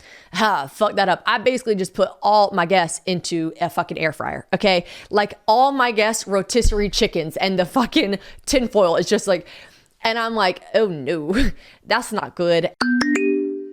Guys, her bridal era is over. It's done. She's kaput, okay? I know you guys are like low-key. Well, no. I know you miss it. You miss it. You do. But we're still on my hair journey, okay? It didn't just stop with the wedding. I don't know if I've really like said this much to you guys, but I'm kind of like just really wanting hair down to my booty hole. Like I just really want hair down to my belly button or booty hole. Like I just want one of the two, okay? I want long hair. I want my hair to grow, okay? And you guys are strapped in with me, okay? So like I've mentioned before, I used to have, which is so crazy to think back, I used to have glued in individual hair extensions for 11 years. Like I would only take them out to literally just wash my hair to put them back in. And I would have like 250 individual glued in hair extensions. And it just did a number on my hair. It just did, okay? And its health was declining. That's a given. But then I cut my hair into a bob and then I wanted to grow it. And I just wanted to start fresh and get on something. And Nutrafol was what I got on. And I cannot recommend it enough. So this is where Nutrafol comes in. It came highly recommended to me by many hair gurus and just honestly friends in general who had used the product and loved the results. So if you have hair thinning, hair shedding, you know, like when you shower and you're just like, that's a lot of hair that's in my hands right now. Or if you just want to get your hair to its healthiest place, then Nutrafol is going to help get you there. Okay. So the results I see from taking Nutrafol, they're just genuinely really obvious. Like I actually have a hair stylist friend and she's like, I can tell when people are on it. Like I can just tell there's a difference. There's many reasons behind hair thinning, and Nutrafol, I love this about them. They address the root of the issue by taking a whole body approach to hair health. So they are starting within. It's also the number one dermatologist recommended hair growth supplement, which is clinically shown to improve visible thickness and strength. Now I've given Nutrafol to a friend who is experiencing postpartum hair loss. I think it's a great gift. It's also plant-based, by the way, and it has a drug-free science-backed ingredients. So you get the most reliable results. Now I love how my natural hair has been growing. I can just tell a difference, especially because I just really wanted my hair to be the healthiest for the wedding and I got there and we did it, but now I'm just like addicted to having this like gorgeous, luscious, healthy hair, okay? So if you want to get the results that you can run your fingers through, for a limited time, Nutrafol is offering my listeners $10 off your first month subscription and free shipping when you go to Nutrafol.com and enter the promo code PROBABLY. Find out why over 4,500 healthcare professionals and stylists recommend Nutrafol for healthiest hair. Nutrafol.com, which is spelled Nutrafol, Nutrafol.com, promo code PROBABLY. That's Nutrafol.com, promo code PROBABLY. And then I get to the end of the aisle, and because then James and I are standing on the aisle, it is so hot. James is like so adorable. Like his emotions, I can't even express to you. One, I couldn't see him as I walked down the aisle because the reflective light was like pouring like sun in my eyes. When I got down to the into the aisle and he was crying, I've seen James cry twice in my life. So that was just like a really special emotional moment for me. And it was wonderful. But like, I'm not going to lie to you guys. And I really am not going to lie. I could lie and I could be like, it was the most special, most emotional like ceremony ever. Like, for a large majority of the ceremony, I just kept thinking, I can't believe my guests are probably so hot right now. Like everyone hates me. Everyone's probably so hot. Why did I make this aisle reflective? Why did I do this? Also, the only thing I'm gonna say, the flowers are beautiful. They literally, like people are messaging me like, your flowers look like AI. Like our flowers were everything I wanted and more in every facet of every part of the wedding. The aisle, I think, got a little lost in translation. Like it's the only thing I'll say. Like I do think it was just like a large sheet of not tinfoil, but like from a bird's eye view, everything looked incredible. When I tell people, like my friends, when I was telling people about this, they were like, what do you mean? The aisle was gorgeous. It looked like water. It looked reflective. And I was like, yeah, but when I got to the end of the aisle, thank God you couldn't see it because like me, James were standing there, the officiant was standing there. there was this piece of the aisle that was like folded up. My photographer or the BTS girl got a picture of it, I think. And I was like, oh my God, it's all I could stare at during the ceremony. That's not true. Okay. I was definitely like staring at James and taking it in, but I noticed it during the ceremony and was like, oh my God, that is so rachita. That is so bad. Like it's literally like tinfoil. Anyways, I just still don't know if I would take away the reflective aisle. I wish I would have maybe warned people like ceremony is going to be a little hot, because the second you walked off the terrace, you weren't hot anymore. It was like so crazy. But I was joking with people at the cocktail hour. I was like, sorry about putting you guys in an air fryer. And everyone was like, yeah, what the fuck was that? I was like, sorry about that. Didn't really know that that's how that was going to play out. If you want a mirrored or reflective aisle for your wedding, really walk through the logistics and maybe really make sure you know what you're getting before you do it. Because it's the only part of the wedding that, again, thank God you really couldn't see it, only from certain angles. And like if you were the bride or groom. And actually James was like, I didn't see what you were talking about. I was like, oh, I did. But yeah. That would be probably my only like mishap. When people were like, was there any mishaps with the wedding? That was the only thing that I was like, didn't think about that. I fucked that one up. Okay, so the ceremony was incredible. Our officiant, Lucio, everyone asked how that happened. So basically we had planned all along to have, if you guys know, I met Lucio like 3 months ago. He's amazing. He's wonderful. Like I'm obsessed with him. We both judged the Miss Alabama pageant. You guys remember the story when I made the girl sing Walking on Sunshine. Anyways, me and Lucio became fast friends. Adore him, whatever. He is Italian and speaks full Italian. So I was asking him for some help with my wedding stuff as far as like translating different vendors, like emails and random stuff like that. And he was like, he's an incredible photographer. He's like, I'll be in Italy. Do you want me to come and shoot some film for your wedding? I was like, wait, yes. Also like low key, this sounds crazy because I just met you, but like, I'd love for you to be at my wedding, but like disguised as someone's working it. But like, yeah, come, would love that. And so fast friends. And then it came down to the final details and we were trying to discuss the officiant. Now we didn't have an officiant. We obviously like, when we got married last year, that was like a really special moment for us, even though we literally called someone from 1-800-GET-ELOPED in Nashville, but like it still was such a special moment between the two of us. And like, you know, we like exchanged our vows and we were kind of like for this wedding celebration, we were a little less pressed about it. And we didn't have an officiant. Like I didn't want to ask one of our friends to do it. I wasn't going to ask a family member to do it. So we were like, I guess we're just going to have a random person there. I wasn't going to like fly out one of our pastors or something to Italy just to be there to do a 20-minute ceremony. Like it all just seemed like crazy. So I was like, all right, let's just have like a random person that's Italian do it that like works at the venue and it'll be funny because the guy will be like, do you take a Shannon, James, do you take a, like, it'll just be like funny, like Mario and Luigi, and it'll be something we laugh about one day because we were reading our own vows. So I was like, whatever, they'll do that part and it'll just be funny. Then I had this crazy idea. Because I saw that Lucio has officiated like 4 weddings before. I was like, he will be hilarious. He will know what he's doing because he's done it 4 times before. I also love him. He's also Italian. And we're obsessed with him. We're like, Lucio, this is going to sound crazy, but will you officiate our wedding? He's like, what? Yes, of course. He came to Nashville. We got to know him like more on like a personal level because he was like, I actually like need to get to know you as a couple though, because he'd only met me. And I was like, okay. He came, he stayed with us. It was so much fun. And yeah, that's how he ended up officiating our wedding. Everyone was like, that's random. And my answer to you is, that is fucking random. But it was perfect. He crushed it. It was amazing. Like, I can't wait to get the video back. Like, he was so funny. Like, he opened up the wedding. He's like, Shannon and I's relationship. Well, he first of all opened it up and was like, I met Shannon 3 months ago. And he's like, our friendship flourished the way all good friendships do, by judging people, because we judged the pageant together. It was just so funny. He was so great. He added such a fun, like, light to the element. Like, it was wonderful. We exchanged our vows. They were wonderful. We go up for the cocktail hour. We were really fucking hot, so we needed to take it to cool down. One of my regrets / double-edged sword regret that I don't really regret, but kind of do, is that because I wanted our photographers to like not like pose us a bunch, we only really took like those pictures on the balcony, he and I, because I was like, I want to get up to cocktail hour and enjoy it. Maybe like, I think we shot pictures for 8 minutes, literally 8 minutes. And then I was like, all right, let's go to cocktail hour, because I really wanted to enjoy these moments with our guests and our friends and our family. And we did. So like, I really am glad that I stuck to that. And I didn't have any posed planned photos, but they did literally say like, you are going to want these photos. Like, you are going to want these. Oh, and my decision to post my dress and our picture of us at cocktail hour was like the best decision ever, because a lot of influencers right now, and I think I've kind of touched on this, but a lot of influencers these days are like telling people they can't have their phones at the wedding or don't post any content. And listen, I am le influencer. I get it. I wanted to be the first motherfucking girl to post my dress, but I also did not want this air of like honestly, I don't know, 9%, 8% of my friends and family, 8% out of 100, 8% of my friends and family are influencers. Okay. So like, I wasn't going to like make everyone feel weird. Like, what am I going to tell my grandma she can't take photos of me, her granddaughter at the wedding? Like, what I'm going to tell my brother he can't post me on his story. Like, I just didn't want those rules set into place. And a lot of people have to have those rules because they have publications. And I told you guys, like, I turned down a couple publications. Now, again, if Vogue had come knocking, I probably wouldn't have turned that down.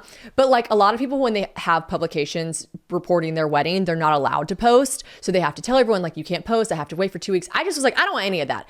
But I do still want to be the first person to post my dress because motherfucking duh. Okay. So I had devised this plan. I was like, I have a caption in my mind. After the wedding, I told my photographer, I was like, we're taking a few photos together. And then will you come up to me at cocktail hour as I'm mingling with my friends and family and enjoying life? Will you pick, you know my brain, I know your brain. Will you pick 10 good photos? Actually, fuck that, 5. Pick 5 good photos. And will you show me those 5 photos? And I'll take 2 seconds during the cocktail hour to literally say, that's the one. Post it. I already have the caption in my mind. I knew I'd make the caption. I'd marry you 1,000 times because we've gotten married so many times. I was like, I'll do that quick. And then after that, I never have to think about like, oh, did someone post me on their story? Oh, did someone see my dress? Blah, blah, blah. Because I knew everyone on the internet was looking for it, you know?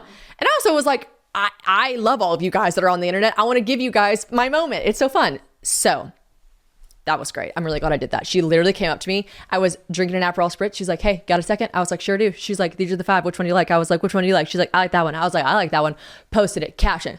Boom. I literally felt so vindicated. I was like, woo, done, bye. And then like everyone was, by the way, my little brother did post a fucking panorama video, I think like 4 seconds later, not knowing that I had or hadn't posted yet. So he would have ruined my life. I'm just kidding. If you want to enjoy yourself and also give people the freedom of posting when they want to post live, then yeah, do that.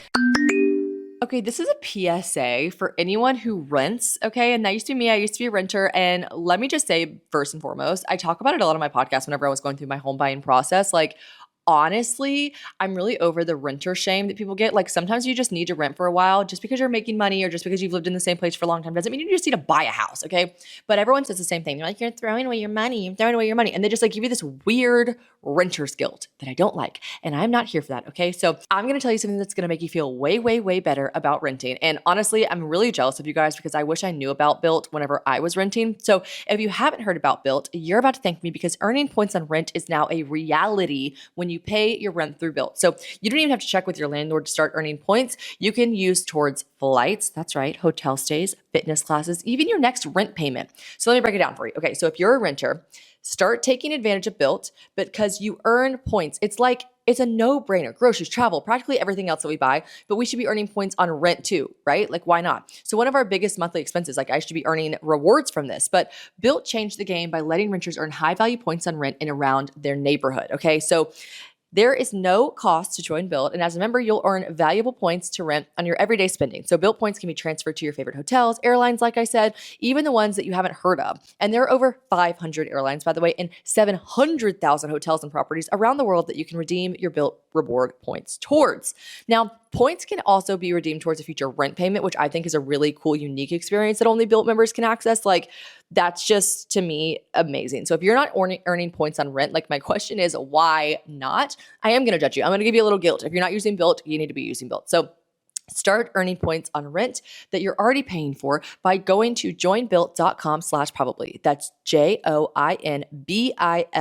joinbuilt.com/probably. That's Built spelled BILT, joinbuilt.com/probably. Make sure to use my URL so then they know I sent you, joinbuilt.com/probably, to start earning points on your rent payments today. Then we have cocktail hour. Then everyone walks down 1 trillion stairs, which I was really stressed about and worried people were going to be like, to get to the dinner, which was attached. It was a building attached, but you had to walk down like 150 stairs. It was fine. No one cared. It was really cute. We have great photos. We get to the dinner. The dinner was so romantic, so lovely. We walk into Do You Remember? It was just wonderful. And then we have the speeches. We have amazing food. And then after the speeches, oh my God, Taylor's speech was so good. Like, I cannot wait. I'm like so glad that everyone was enjoying the moment, but I wish someone would have filmed it on their phone because I still haven't been able to replay it and I want to hear it. Like, I was bawling, crying. I was bawling during my dad's speech. Like, everyone was just like so amazing. Will, James' brother, gave an incredible speech. Will's best friend, Louis, gave an incredible speech. Like, it was so special and so monumentous. Everyone was enjoying. We did the European seating chart where no couple sits beside each other. You sat next to all different people. It was just so fun. And then it was time for the party. Oh, no, then it was time to cut the cake. So then everyone keeps asking, like, what was your favorite thing? And I'm like, everyone's like, minus the fireworks. We know the fireworks are your favorite part. I'm like, no. The fireworks were iconic because we kept them a secret from everyone. So we didn't tell anyone. That's obviously a lie. I told Taylor. But other than Taylor, I didn't tell anyone about the fireworks. And which is really special because they told me, they're like, the fireworks are going to go off right when you cut the cake. I'm like, sure, yeah. How would they know that timing? They must have literally fucking had like a walkie-talkie or something. And the fireworks were right on the beach below us. I am like cutting the cake. I go, cut the cake. Boom, the fireworks go off. I was like, that's fucking crazy. Like, that's actually crazy. And then it was so like, I can't even express to you how everyone was like gagged. They were like, what? Also because they were right there. Like they were in front of your face. Honestly thought, what kind of permit did they have to get for this? Because like I can almost feel the sparks on my face. These are so close. You could see the little Italian man going down and like lighting all this stuff. They also lasted forever. That's one thing I should have done. I should have asked the lady, like, how long did the fireworks last? Because it was like a 10-minute show and I didn't know that. So we just kept thinking like, that must be the last one. And then like, it wasn't. And that's fine for the guests, but like we should have been in on it because we just kept not knowing what to do. And then we were like, okay, let's eat the cake. Okay, let's take pictures. And then we were like, wow, these are still going. They were incredible. It was so elaborate. Like it was a huge fireworks show and it was just incredible. And then we all went down. So connected to the place that we had dinner, it's called Rada, R-A-D-A, like the logo looks like Prada, but Rada.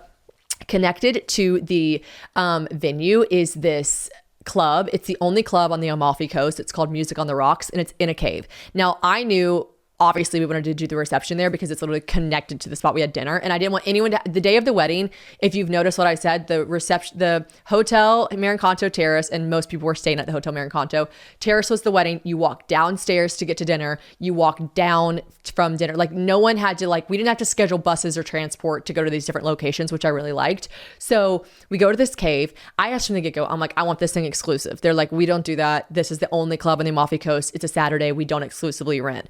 They were like, we don't do that. I said, everything has a price. What's the price? They said 50,000 euros. I said, I'm absolutely not doing that. Okay, cool.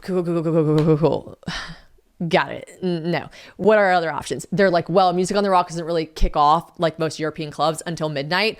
For this price, we can give you the club exclusively. And because we were already doing the dinner at Rada and whatever, and like we paid for this like private area, this like roped off private area in the club, they were like, you can rent, we can give it to you basically like exclusive because no one's going to come party from 10 to midnight anyways. We can give it to you exclusive for like 3 hours. Actually, yeah, we got down there at like 9 to midnight. And we're like, wait, 9, 10, 11, 12. Yeah, that's 3 hours. We had it for like 3 hours. We were able to do our first dance, my father-daughter dance. We were able to like dance to our music. James and his brother like made a gorgeous playlist. The DJ played exactly what we told him to play. It was wonderful. It was great. We partied. I was able to change. I did not take long at all to change. I walked upstairs to where we had the dinner. I changed to my short dress. Again, Nicholas with my hair, he like whipped it up. I didn't touch my makeup up at all. They took a couple shots of me on this like stairwell as I was walking down, and then I rejoined the party. It was great. And then, because that was a question, how long did you take in between your changes? I only had one dress change and it took like 10 minutes. So I go back down to the club. The club is so much fun. At some point, we decided to pass out. Well, we didn't at some point. We had planned this way ahead of time. I ordered these hats, these like light up cowboy hats. People were asking where I ordered them from. They were really expensive. One, they're very expensive if you get them in America. I want to say like $15 a hat from certain websites. And I was like, that's crazy. I need 75 of them. No. And they're just like a little like party trick. Like, no. And then two, I wasn't going to order 75 of them and then schlep them to Italy from America anyways. So I ordered them from Alibaba. This is not me supporting fast fashion. Alibaba, is Alibaba, but that's where I ordered them from. And they were like 79 cents a hat, maybe like $1.12 a hat. I don't remember, something crazy like that. And the only thing that was not shown on the photo is that they all had these like giant battery packs that hung out. And that annoyed the fuck out of me because when I got them, I was like, hey, and then everyone had the battery packs like hanging out of their head and they were like tucking them into their dresses. Everyone kind of looked like they were like in the FBI. Like everyone looked like they were like secret agent cowboys. Like cowboy hat, like black cord with like earbud. Anyways, those were such a fun touch. And then we had like pizza brought around at some point. That was just like, all of it was just such a fun, like lively touch because we were in a club. In the club, we all fam. In the club, we all fam. That was like a really fun touch that I had. And then at 12 o'clock, we got wristbands. We were escorted to like the private area where we could like put all our stuff, chill, where we had like the big Casamigos bottle. And then Clausos bottle, sorry. And then, yeah, they let the public in and it was so much fun. Like I met a couple like people that knew me from the internet. Like I was like, hey, they're like, it's your wedding. I'm like, it's my wedding. Like, let's get a picture. It was so fun. We started seeing random people with the cowboy hats on. Like it was just so much fun. And I loved it. It added a different element to it because first of all, we had 3 hours in the club to party. Like we were all fine. I think that's like around the time like my grandparents left and all that kind of stuff. People that wanted to leave could leave. But then the rest of us just fucking stayed and partied. Like it was still an open bar with, if you had the wristband, like it was just like, it was so much fun. And then the pizza came out and then, yeah, the club doesn't close till 4 a.m. So that's the only thing. I was like, ooh, Google, how do I Irish exit my own wedding? Like I gotta go. Like I am not the woman I once was. Like I didn't drink that much during the wedding day, which I really actually regret. Like I think I was just like, so much was going on and so much was happening. I just like didn't have a chance to drink that much. And then it was like at some point I was like, damn, I wish I was more drunk. Like this would be way more fun if I was drunker. But I guess I remember it all. So that's great. But yeah, at some point I was just like, boy, I'm pooped.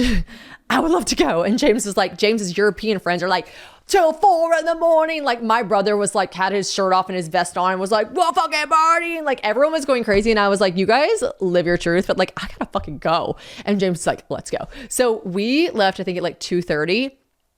I was ready to go at 12. Okay. When my grandparents left, I could have left. But not because I wasn't having fun. I just like, no, I like just was ready to go. You can only like dance so long. So yeah, that was iconic. And then the next day we had like a lunch and a little arrivederci lunch, which was amazing and wonderful. And I thought I could get to the honeymoon in this episode, but I don't think I can. All right, so let's get to some questions that you guys asked. First and foremost, number one question asked was, how much did you spend? Now, old Shannon, she would have told you. She'd have been like, this is crazy. I'll tell you everything, blah, blah, blah. More people should share this. I'm working on realizing that I actually don't only have to share with the internet what I want to share with the internet. And I don't really want to say. I think it's crass and I don't really want to say, but I will say this. And I'll give you, because you know me, I'll give you something. European weddings, definitely, if you're not getting married at like, you know, where was that place? I emailed them to ask about the venue in Lake Como. And then there's a place in Capri that's like a really famous place. Hotel Eden. I don't know. Those really famous places that I was like, ooh, where they have the color fireworks come up in Lake Como and stuff. Oh, I emailed, you ready for this? Let me find the email. Venue entry. To just have the venue, not the flowers, not the food, not the anything. 1 million euros. 1 million, 1, 000, 000. 1 million euros. I was like, ah. So just rest assured that mine was not even a tenth of that, okay? So yeah, I think it's more affordable to have it there. Now it's not more affordable for your guests. Your guests have to come all the way to Europe, so you have to keep that in mind. But I will give you this one statistic, okay? And my friends and family are probably gonna be like, you didn't have to say that, you don't do that. But like, just to put in perspective, prices of some stuff. Some prices were about the same as they would be in America, but some things are like, whoa, way cheaper, okay? Some things like the food, not cheaper. It's the alcohol, not cheaper. But some things were just like crazy, crazy cheaper. Like, for instance, the fireworks. I asked a couple people, what do you think the fireworks cost that were like at the wedding? They were like 100% $30,000. My dad said, no, like minimum $15,000.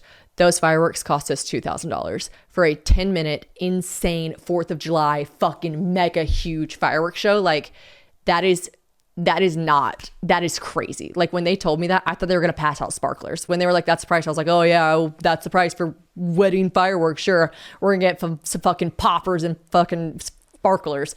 So there are some things that you really save money on in Italian weddings, or European weddings in general, but I have chosen to, you know, keep some things close to the chest. And I just think it's like crass. I don't need to tell the budget of my wedding and then everyone feel bad or worse for not spending as much or being like, oh my God, she should have spent more or like whatever. Like, I don't need to open that up for a discussion. So I'm not going to. I got the power. Woo! All right. We talked about wedding hair. Guest list, 64 people. Yeah, it was hard to just pick like 64 people that you love, but you got to do it. I did speak on the panic attack, bridesmaids duties. So a lot of people were like, what were your bridesmaids duties? I didn't give them any. Like, they're my friends. They're my homies. Like, I think I texted a few of them like randomly throughout the weekend, like, oh, can you help me with it? And everyone was like eager to help, happy to help. But like, you know, we're in our 30s. Like, I didn't need to tell people to be there to do anything. I just was happy that they were at my wedding. And the bridesmaids for me was more of a like bachelorette party moment, like shower moment, and then just like giving them the honor of knowing that I look at them in a special light to be my bridesmaid. But it was more of like just a title and like an appreciation to say like, will you be my bridesmaid? This is how important and special you are to me. I didn't like feel the need to give them duties, or like there wasn't enough room on the terrace for not enough room with the reflective mirror in the area for, I had 10 bridesmaids, like, and James had 5, like it was all out of like uneven, like there was no room for them to stand up there. Everyone just got, I didn't make them get to the wedding early or late. I just said, get to the wedding when you get to the wedding, like everyone else, and see you there and you're going to look beautiful. Like it was all just wonderful. What was another part of my budget that I said, I don't care? Like someone said, I don't care about the budget item. I will say by default, the boats, I was like, whatever it costs, just fucking get us there, not in minivans. And then the booze. I did not want anyone to go thirsty. From a very young age, Shannon knew what she wanted. She wanted people drunk at her wedding. Okay. I didn't want to do, like, I grew up in the South, and I know it sometimes is a religious thing, like beer and wine only, or like whatever. Like a lot of venues have like rules against liquor. I was like, if people are coming all the way to Italy for my wedding, they will be fed like fucking kings and queens, and they will drink like fucking fish. And I want like top shelf. Like I want people to get whatever they want. They want an espresso martini with Belvedere, get it. You want a fucking gin and tonic with whatever weird gin you like, get it. Like Casamigos, get it.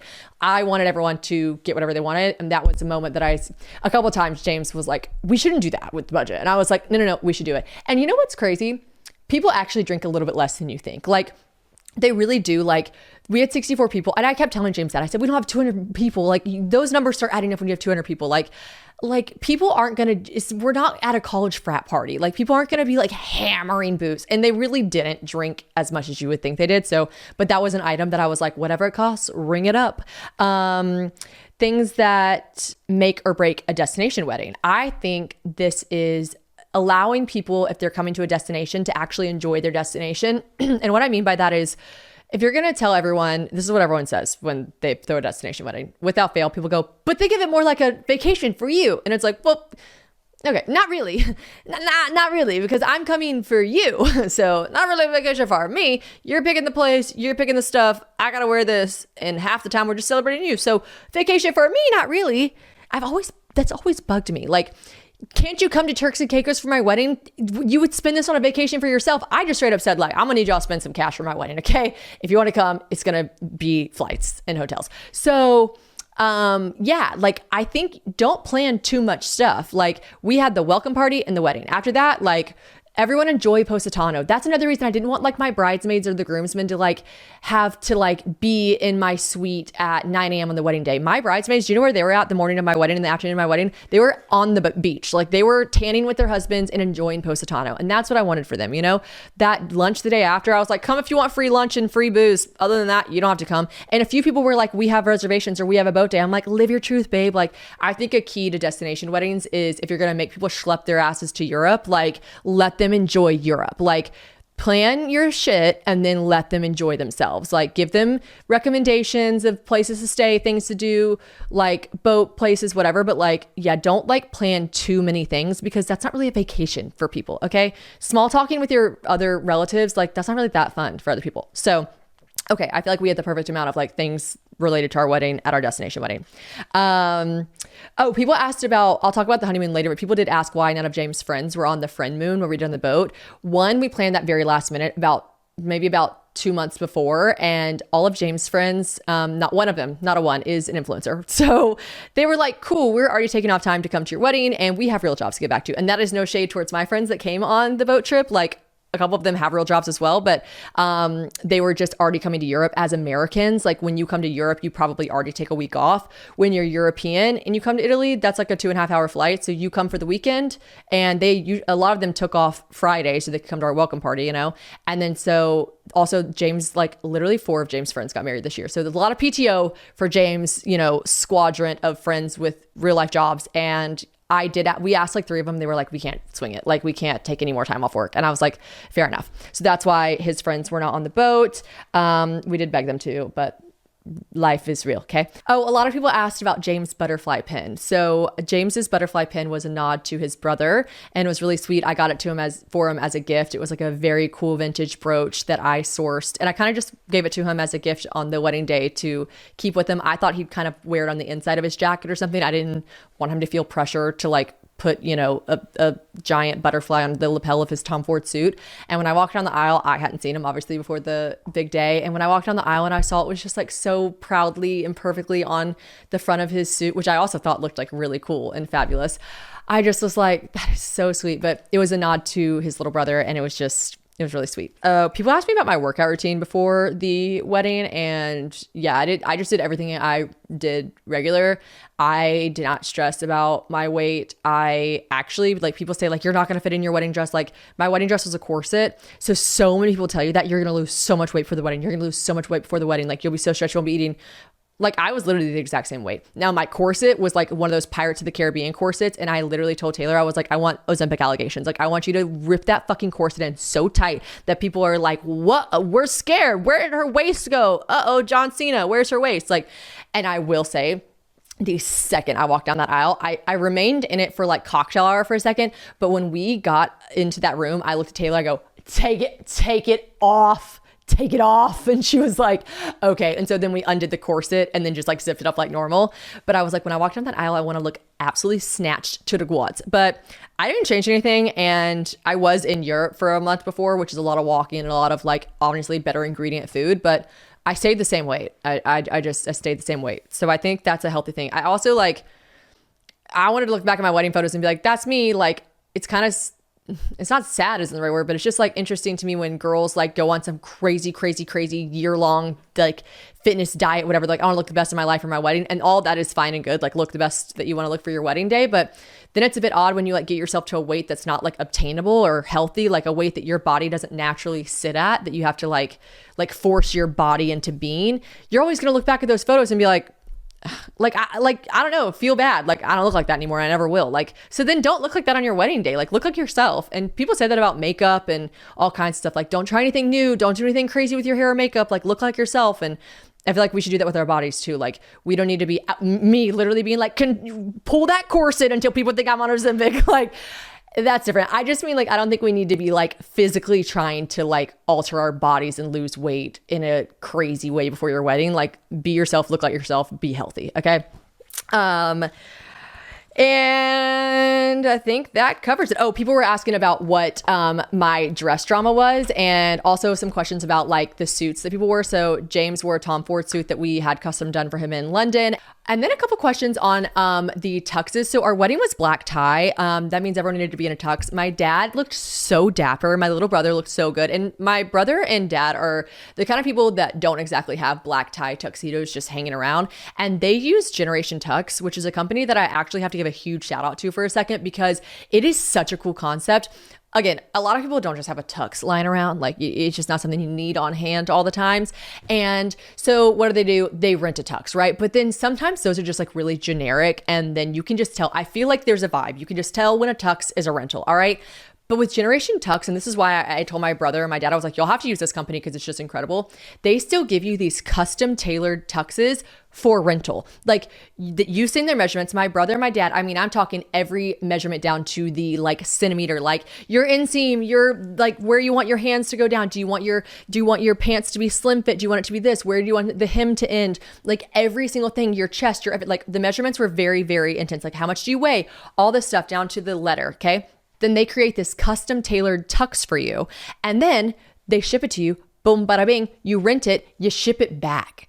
It's that easy. They give you the mailing. It was just amazing. Their tuxes 100% looked exactly like tailored, like personalized custom tuxes. Like that's what they looked like. And that's what they were.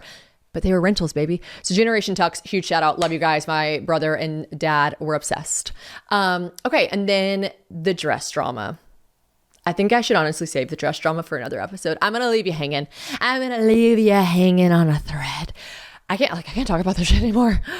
I'm stressed. Love you guys so much. That was the wedding episode. It was a long one. And I honestly left the honeymoon and the dress drama out. So I will get back to you guys on that and you'll be excited to hear. I love you so much. Thank you for all the support. Thank you for all the love, all the comments, all the everything to do with my wedding. It was just like, it was amazing. It was wonderful. It's everything everyone said it would be and more. And it was really special. I felt really present. I actually got this message from one of my friends, Rivki. I'm going to have a podcast with her soon. And she messaged me and was like, from an outsider looking in, as far as like influencers go, like, I feel like you just looked really present. And that is something I really pride myself on with the wedding. Like, I remember it all. I was there for it all. Like, I was fully engaged and encompassed in the wedding and the people. And maybe that was because of the guest list. Like maybe that was because we had a smaller guest party and I felt like I could really I feel like I spoke to everyone there genuinely, not just like, hi, how are you? Going to see you look beautiful. Thank you. Like I truly had conversations with every guest there. And James and I just felt the love pouring out from start to finish. Obviously, like a lot of planning went into that and a lot of pats on the backs for me because I feel like I executed it really well. I had a lot of personalized details that I think people really appreciated. But like overall, I just feel like it was so fun. Everyone keeps like telling me how fun it was. Like the wedding was so fun. It was so amazing. It was just so fun. The vows that James and I wrote to each other were just so special that we'll just like have forever. And yeah, I am so happy. Like everyone keeps asking me, like, what was your rose? What was your thorn? And I'm like even my thorns are kind of funny. Like the aisle, like it's fucking stupid and funny. Like I don't have anything bad to say. It was the perfect weekend and I'm just so happy. So thanks for coming along. It's been a year. I know I'm like one of those people that are like, is she married yet? I'm married again and again and again. I'd marry you 1,000 times, James Middleton. I'm so pleased to be Mrs. Middleton. Here's my band. I got a new one. Because I like new stuff. Love you guys. Bye.